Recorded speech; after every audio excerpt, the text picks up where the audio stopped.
Hello traders, it's Andy with Trade Ideas. It is January the 30th on a Tuesday. Nice little move out of our 3 days of sideways action that we had in the SPY. Had a nice little pop yesterday. I did take some profits yesterday on the close. Just got some big tech earnings, a lot of them coming out this week, some economic data. So just a good time. Maybe don't forget to take some profits. Let's take a look at some setups going into today. And first on the list is this PSN, Parsons Corporation. And I'm like what I'm seeing here as far as trying to sell off bottoming tails. And you kind of got this sideways action, even looking to break, get above this 66.85 level. Another one on the list, a couple of earnings plays. Let's take a look at GM. Now, what I do like about this GM is we are gapping above a pretty significant resistance level.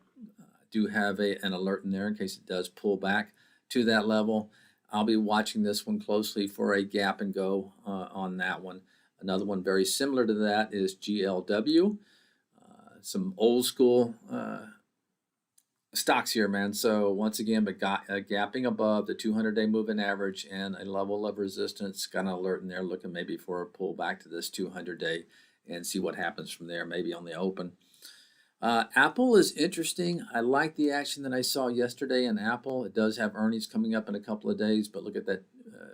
Tried to sell off, and now you got your 10 and your 50-period moving average bounce, looking for a bar reversal. In other words, through yesterday's high on Apple.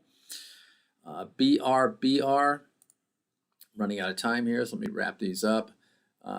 Possible cup and handle, liking this action right here above its moving averages.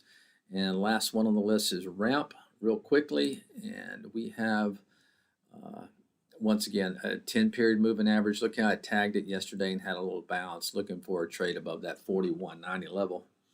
All right, that's it for today. Remember, keep it tight. Don't forget to take profits. I'll talk to you tomorrow. Bye-bye.